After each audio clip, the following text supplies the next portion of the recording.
ಓದಲು ಅಂತ ವಿದೇಶಕ್ಕೆ ಕಳಿಸಿದ್ರೆ ಅಪ್ಪು ಮಗಳು ಮಾಡಿದ್ದೇನು. ಸೊ ಒಂದು ಕಣ್ಣೀರನ್ನ ಹಾಕಿದ ಒಂದು ಅಶ್ವಿನಿ ಪುನೀತ್ ರಾಜ್ಕುಮಾರ್.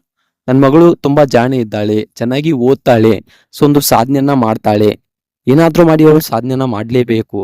ನನ್ನ ಮಗಳು ಒಂದು ಸರ್ಕಾರಿ ಹುದ್ದೆಯನ್ನ ಪಡಿಬೇಕು, ಅಥವಾ ಅವಳ ಒಂದು ಆಸೆ ಏನಿದೆ ಒಂದು ಬಿಸ್ನೆಸ್ ಅನ್ನ ಮಾಡ್ಬೇಕು, ಸೊ ಚೆನ್ನಾಗಿ ಓದ್ಬಿಟ್ಟು ಏನಾದ್ರೂ ಒಂದು ಸಾಧನೆಯನ್ನ ಮಾಡ್ಬೇಕು. ಈ ತರಹದ ಕನಸುಗಳನ್ನ ಅಪ್ಪು ಅವರು ಇಟ್ಕೊಂಡಿದ್ರು. ತಮ್ಮ ಮಗಳ ಬಗ್ಗೆ ತುಂಬಾ ಕನಸುಗಳನ್ನ ಅಪ್ಪು ಅವರು ಇಟ್ಕೊಂಡಿದ್ರು.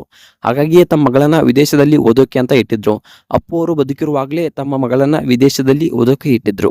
ಸೊ ತುಂಬಾ ಕನಸುಗಳನ್ನ ಇಟ್ಕೊಂಡು ಒಂದು ವಿದೇಶದಲ್ಲಿ ಓದೋಕೆ ಇಟ್ಟಿದ್ರು. ಹಾಗೆ ಒಂದು ಅಪ್ಪು ಅವರ ಮರಣದ ದಿನ ಒಂದು ವಿದೇಶದಿಂದ ಒಂದು ಫ್ಲೈಟ್ ನ ಮುಖಾಂತರ ಒಂದು ಈಗಾಗಲೇ ಧೃತಿ ಅವರು ಬಂದಿರೋದನ್ನ ನಾವು ನೋಡಿದ್ದೇವೆ. ಸೊ ಆ ಒಂದು ದೃಶ್ಯಗಳು ಇನ್ನೂ ಕೂಡ ಎಲ್ಲರ ಕಣ್ಣ ಮುಂದೆ ಹಾಗೆ ಒಂದು ಕಣ್ಣಿಗೆ ಕಟ್ಟಿವೆ. ಸೊ ಅಂತಹ ಧೃತಿ ಅವರು ಮಾಡಿದ್ದೇನೆ. ಒಂದು ಅಶ್ವಿನಿ ಪುನೀತ್ ರಾಜ್ಕುಮಾರ್ ಹಾಗೆ ಒಂದು ದೊಡ್ಡ ಮನೆ ಕುಟುಂಬ ಯಾಕೆ ಕಣ್ಣೀರನ್ನ ಹಾಕ್ತು, ಇದೆಲ್ಲದರ ಬಗ್ಗೆ ಸಂಪೂರ್ಣವಾದ ಮಾಹಿತಿಯನ್ನ ಈ ಒಂದು ವಿಡಿಯೋದಲ್ಲಿ ನಾನು ನಿಮಗೆ ತಿಳಿಸ್ಕೊಡ್ತೀನಿ. ಅದಕ್ಕೂ ಮೊದಲು ನೀವು ನಮ್ಮ ಚಾನಲ್ಗೆ ಹೊಸಬರಾಗಿದ್ರೆ, ನೀವೇನು ನಮ್ಮ ಚಾನಲ್ಗೆ ಸಬ್ಸ್ಕ್ರೈಬ್ ಮಾಡಿಲ್ಲ ಅಂದ್ರೆ ಈ ಕೂಡಲೇ ಸಬ್ಸ್ಕ್ರೈಬ್ ಮಾಡಿ. ಹಾಗೆ ಒಂದು ಪಕ್ಕದಲ್ಲಿರೋ ಬೆಲ್ ಐಕನ್ ಅನ್ನ ಪ್ರೆಸ್ ಮಾಡೋದ್ರ ಮೂಲಕ ನಮಗೆ ಸಪೋರ್ಟ್ ಮಾಡಿ.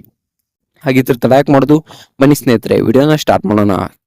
ಇನ್ನು ಮೊಟ್ಟ ಮೊದಲನೇದಾಗಿ ಹೇಳ್ಬೇಕಪ್ಪ ಅಂತಂದ್ರೆ, ಈ ಧೃತಿ ಪುನೀತ್ ರಾಜ್ಕುಮಾರ್ ಅವರು ಒಂದು ಈಗಾಗಲೇ ಯು ಎಸ್ ಎ ಅಲ್ಲಿ ಒಂದು ವಿದ್ಯಾಭ್ಯಾಸವನ್ನ ಮಾಡೋಕೆ ಹೋಗಿದ್ರು. ಸೊ ಒಂದು ಬೇರೆ ದೇಶಕ್ಕೆ ಒಂದು ಹೋದಂತ ಸಂದರ್ಭದಲ್ಲಿ ತುಂಬಾ ಚೆನ್ನಾಗಿ ಏನೋ ಓದ್ತಾ ಇದ್ರು.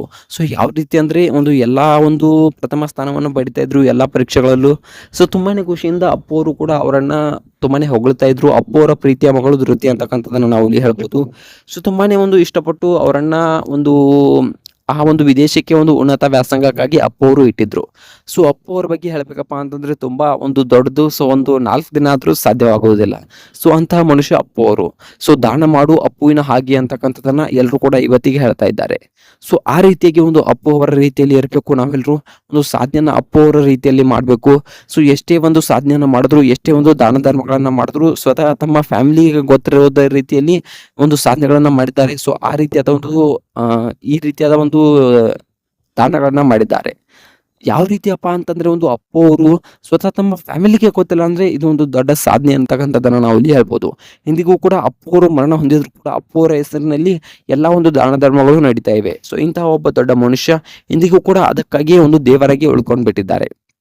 ಇನ್ನು ಅಪ್ಪು ಅವರ ಮಗಳು, ಇನ್ನು ಸಾಧನೆ ಬಗ್ಗೆ ನೋಡ್ಬೇಕಪ್ಪ ಅಂತಂದ್ರೆ ಅಪ್ಪು ಅವರ ಮಗಳು ಕೂಡ ಅವರಷ್ಟೇ ಒಂದು ದೊಡ್ಡ ಸಾಧನೆಯನ್ನ ಮಾಡಿದ್ದಾರೆ ಅಂತಕ್ಕಂಥದ್ದನ್ನು ನಾವು ಇಲ್ಲಿ ಹೇಳ್ಬಹುದು.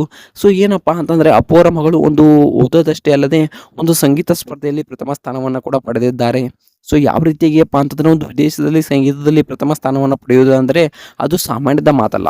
ಸೊ ಇದನ್ನ ನೋಡಿದ ಒಂದು ಅಶ್ವಿನಿ ಪುನೀತ್ ರಾಜ್ಕುಮಾರ್ ಹಾಗೆ ಒಂದು ದೊಡ್ಡ ಮನೆ ಕುಟುಂಬ ಎಲ್ಲರೂ ಕೂಡ ಒಂದು ಕಣ್ಣೀರನ್ನ ಹಾಕಿ ಆನಂದ ಬಾಷ್ಪವನ್ನು ಹಾಕಿದ್ದಾರೆ.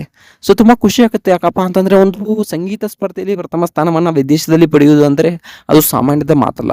ಸೊ ಒಂದು ಈ ಅಪ್ಪು ಅವರ ಮಗಳ ಸಾಧನೆ ಬಗ್ಗೆ ನಿಮ್ಗೆ ಏನಿಸ್ತೆ ಅನ್ನೋದನ್ನ ಕಮೆಂಟ್ ಮಾಡಿ.